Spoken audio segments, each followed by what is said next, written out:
students. This is Mrs. Hawkins. I am a media coordinator at West Lenoir and at Valmead. And for today, I've decided to read a book to you. I am here at Gamewell Fire Department, and I've asked Sparky here to join us in our reading of the books. I actually have a book called A Color of His Own, which is Leo Leone, and it's about a chameleon.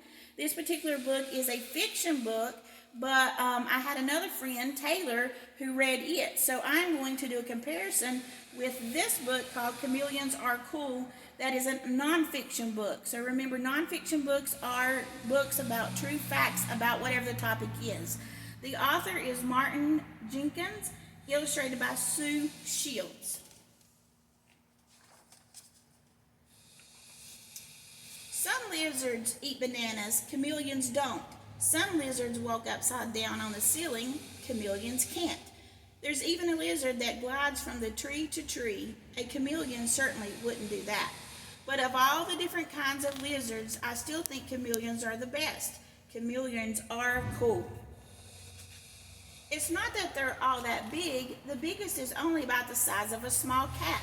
It's called Auslet's chameleon, and it lives in Madagascar.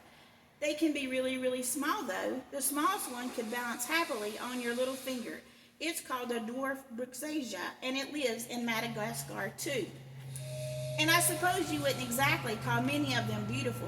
Their skin is wrinkly and bumpy, and they've got big, bulgy eyes, while lots of them have the most ridiculous, and this is where I thought they were going to say tongue, but it is noses. I think it's their noses that I like best.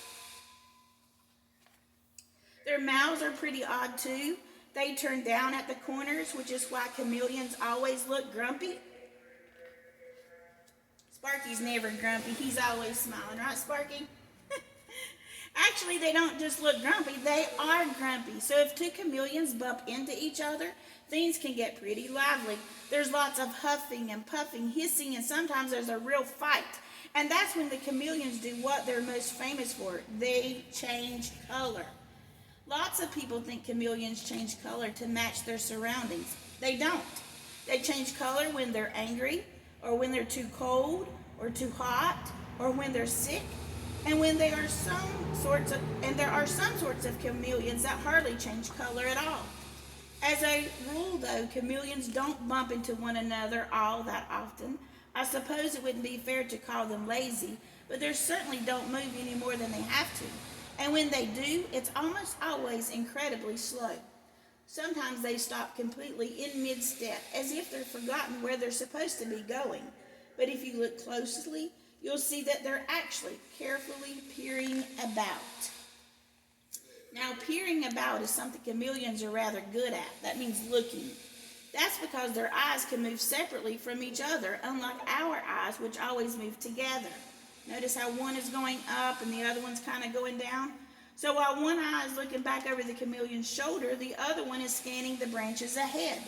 As soon as it spots something tasty, the chameleon fixes both eyes on its prey and begins to creep forward, even more slowly than usual. Then it opens its mouth, just a crack, and thwack!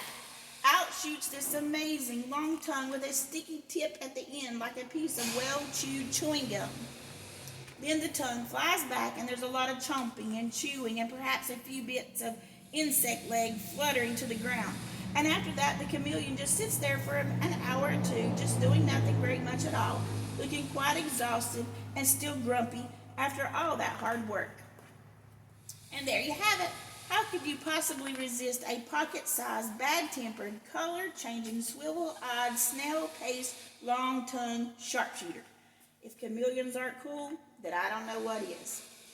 I hope you enjoyed listening to this chameleon book. Remember, it is a nonfiction book, and you can check it out in your library. Perhaps you can look online for other things about chameleons, maybe on YouTube or National Geographic for Kids. But thank you for joining us, and we'll talk to you later.